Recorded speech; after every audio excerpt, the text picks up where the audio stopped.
Allez, nous voici enfin arrivés dans le 13e et dernier chapitre de cette méga formation Kickbass Production, une formation de plus de 6 heures, donc vous l'avez vu, 6h30 même je crois, actuellement. On va terminer aujourd'hui en vous parlant du dernier secret qui est bien maîtrisé dans les prod ricaines, surtout en urban, partout où il y a des 808, sur du Post Malone, sur tout un tas d'artistes urbains américains, on va dire. Et ça commence à se faire aussi un petit peu en pop aujourd'hui aux États-Unis. Eh bien, sur certaines tracks de Kid Laroi, ce genre de choses, eh bien, il s'agit de la stéréo dans le bas du spectre. Alors, vous savez, si vous suivez mes formations depuis le début, et si vous avez fait des écoles d'ingé son ou de production, on vous aura expliqué d'ores et déjà que le bas du spectre doit être mono. Et dans ma formation Analyseur Ultimate, je vous explique tous les secrets pour monoiser le bas du spectre, évidemment. Et c'est très important, mais alors vous allez me dire, MJ, c'est contradictoire. Pourquoi tu nous dis que le bas du spectre doit être mono, et là, maintenant, tu nous parles de stéréoiser le truc? Eh ben, c'est comme tout dans la prod, je vous l'ai souvent dit. Par exemple, la première fois qu'on a utilisé l'autotune sur une voix, c'était une erreur. Simplement, l'ingé son ou le producteur a poussé le truc trop fort, il s'est dit, waouh, en fait, ça fait un effet super.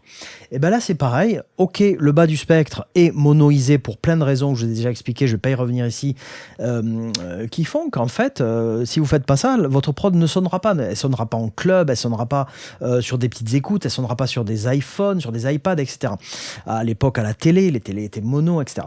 Donc, on monoise le bas du spectre pour la puissance, mais aujourd'hui, il y a cette nécessité dans certains styles de musique de stéréoiser les basses, les subs, surtout les 808. Alors, comment on fait ça sans détruire, sans dégrader? Eh bien, vous allez voir qu'il y a un énorme secret. Comment faire pour garder un bas à la fois mono et à la fois stéréo? Et ça, c'est un truc de ouf que je vais vous montrer tout de suite. Alors, je vous rappelle pour ceux d'entre vous qui regarderaient le teaser de cette formation, Kickbass Production, c'est une méga formation où on apprend les clés pour sélectionner le kick, les problématiques pour sélectionner les 808, la guerre du kick, la kick war comme on l'appelle, comment faire de la place au kick bass dans votre prod, le clipping, les techniques de clipping, le placement du kick bass à l'américaine dans vos prods, avec toutes les techniques pour ça. La technique d'Inception EQ, que j'ai appelé comme ça, c'est un truc à moi, que je vous explique. Comment manager, comment mixer votre groupe kick bass une fois que tout ça est programmé, et les techniques de, surtout très important, de sustain, de tenue de la basse, avec notamment les techniques d'OTT et tout un tas d'outils. Techniques de timbre pour gérer le timbre de votre 808. Et maintenant, on va voir un 13e chapitre. On va parler de la stéréo de votre bas du spectre. Alors, je vais faire durer un petit peu le plaisir. J'ai ici une basse tout à fait simple qui fait ceci.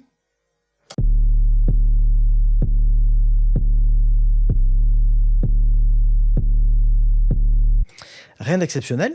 Si je rajoute mon processing BBE ici, que je vous ai expliqué dans le chapitre précédent, donc j'ai 3 BBE qui vont s'activer, je vous explique ça au chapitre 11, et bien voilà ce que ça donne, donc 100.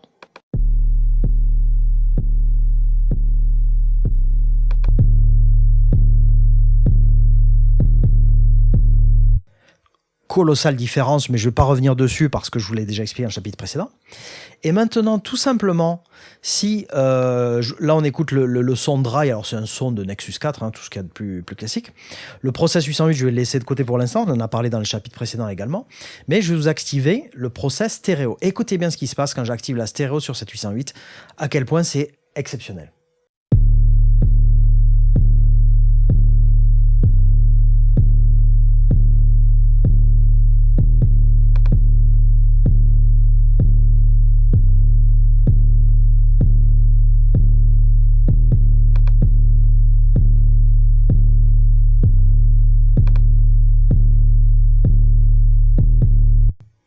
Ok. Et ce qui est complètement délirant, c'est que vous allez me dire, ouais, mais MJ, est-ce que c'est compatible mono? C'est-à-dire, est-ce que si on écoute ça en mono, est-ce que ça va pas pourrir la phase du son, etc. Eh bien, je vais vous enseigner la technique pour que ce soit 100% compatible mono. C'est-à-dire, vous pouvez rendre vos 808 totalement stéréo. C'est crazy, tellement c'est stéréo, tout en gardant une compatibilité mono totale. Je vous montre ça de suite. On va se mettre ici un petit utilitaire Ableton, et quand je l'allume, vous voyez qu'il y a le mono qui est activé, d'accord? Donc je vais vous prouver qu'en monoisant ce son, on garde une compatibilité mono absolue, c'est-à-dire que ça fait pas de problème de phasing, de flanging, la basse reste nickel. C'est-à-dire que si vous êtes amené un jour à écouter votre son en mono sur un petit téléphone ou sur une petite enceinte mono, eh bien vous aurez toute cette stéréo qui va disparaître sans altérer du tout les fréquences de votre sub. Alors avec et sans, donc stéréoisé.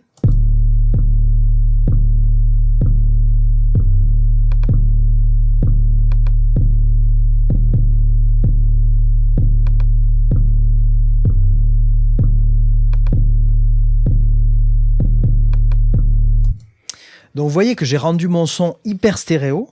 C'est génial ce que ça va faire, l'effet que ça fait au casque ou l'effet que ça fait sur des enceintes, c'est magnifique.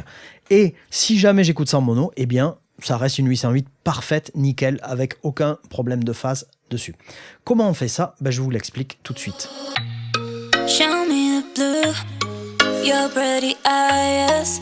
Look at the star boy, show